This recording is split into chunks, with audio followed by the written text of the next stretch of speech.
All right, welcome back to Big D Energy right here on the Woodward Sports Network. My name is Stick. That is Anson, filling in for Neil Rule today. Neil will be back tomorrow with Terrible Terry. And it's going to be a hell of a show. Can't wait. A little Lions preview action going on tomorrow with Terry and Neil. It's always good when Neil's back, too. Like, oh, yeah.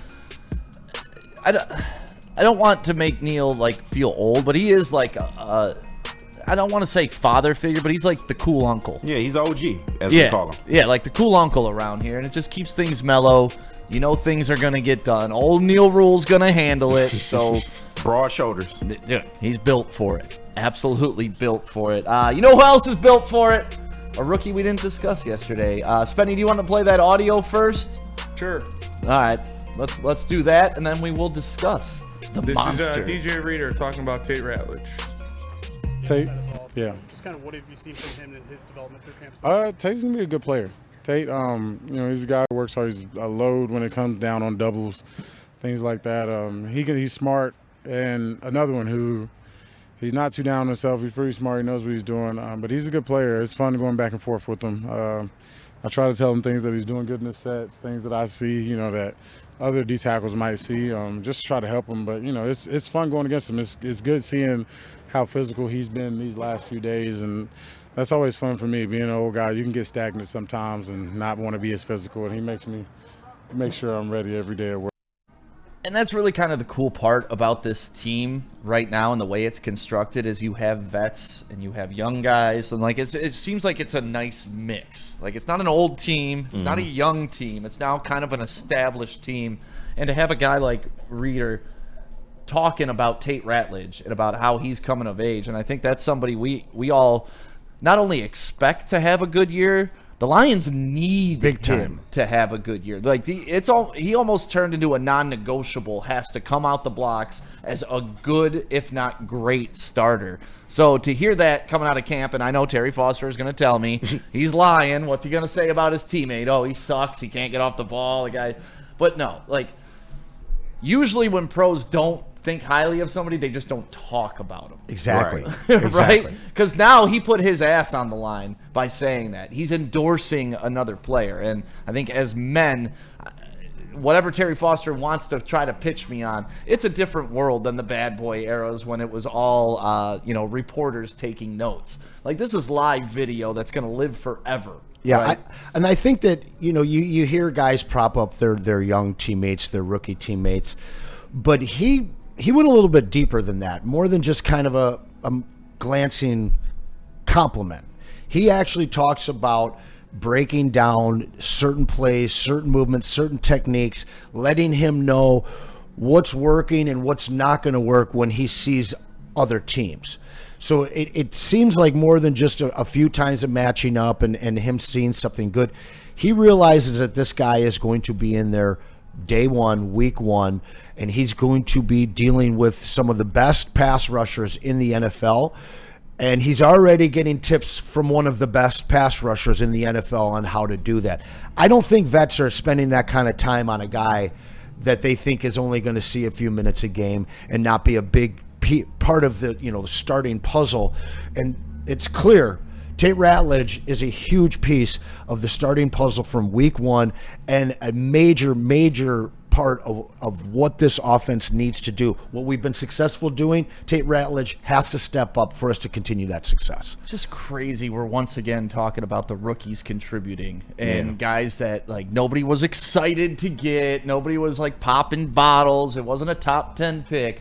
But Brad Holmes, man, steady Eddie, did it again, pulls this guy out. It's like he almost predicted, okay, Ragnow's going to retire. We're going to need some extra linemen. And, like, we're stocked always on this team. There's never a shortage of talent or potential, which is another thing that this coaching staff has proven over the past 4 years.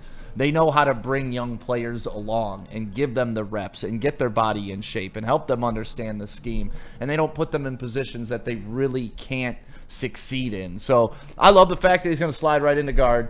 You got Glasgow in the middle, vet telling him what to do, helping him with the play call, helping him with the blocking assignment. No matter which side you put him on, you're either going to have Panay or Taylor Decker also helping him out if he leans left or right. He's insulated really well with this line.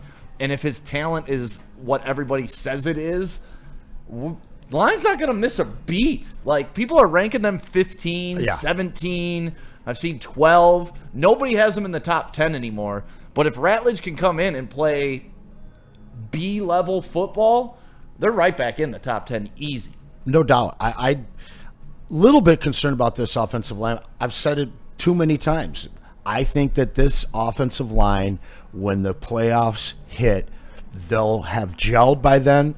He will have gotten his early, experience, and we will be better suited to make that playoff run. But then also 2026, 2027, I've seen the tape on this kid. I love him. I think that he is perfectly suited to be a line and to be in the middle of that Lions offensive line. Miles Frazier, I'd like to see him get healthy. Yeah. At this point, with him and Skipper being a little banged up, my concern is with the depth, because at some point we're going to have to tap into that. But right now, as those front five look, I'm okay with them. I think that this offense is still a top 5 offense, regardless of what's changed on that offensive line. Spenny, as a big fella expert, as a mullet expert, as a guy who fishes just like Tate Ratledge, how you feeling about him getting this early praise? I mean, I expected it. I love this kid. I loved him in the draft. I wanted the Lions to get him, and when they did, I was extremely excited. He's a nasty run blocker. He's a big monster in the middle, and he's played a lot of high-level football against the best in the world. So it's only right that he's going to progress as he has. I think he's going to be the center of the future for the Detroit Lions, but I do like that he's going to be a guard, like you said, insulated in between Penei Sewell and Graham Glasgow will definitely help him. And say what you want, they're going to take some time to get the run block or the pass blocking down. It's going to take some time to get their communications, all the different things, talking about protections, who does what with where, and that'll be on Graham to make sure not only Tate Ratledge is organized, but Christian Mahogany is organized on the other side of him as well. But when you have a guy like Tate Ratledge who's so big, so physical, so aggressive, and you put him next to Penei Sewell, if all things come to, falling apart, just run the ball behind those two guys, and you're going to gain yards. So fall forward. Yeah, I'm excited to see what they can do.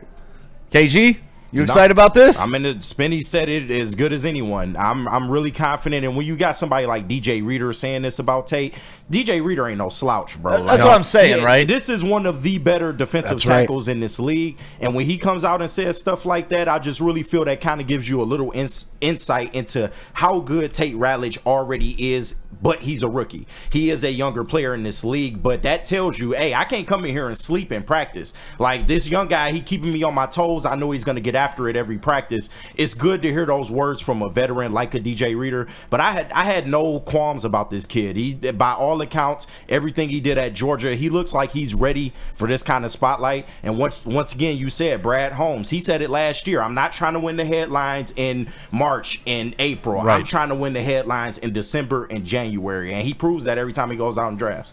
It's just nice,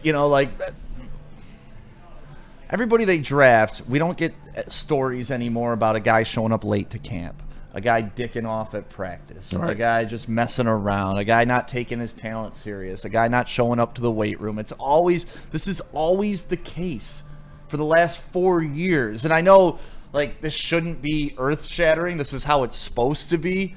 But that's not how it is around the league. I like Jermaine Burton in Cincinnati, right? Guy, absolute baller. But he can't put it together on the field because of his off-field shit. And they we used to do that with the Titus Youngs of the world. And we draft guys that had talent, but not enough between the ears to stay within the system.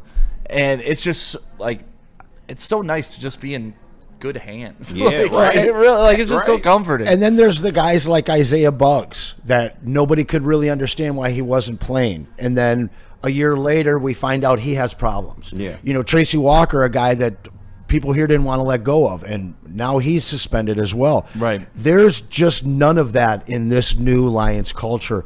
And, that having those distractions disappear, it allows you to fight through the growing pains of having new guys on an offensive line.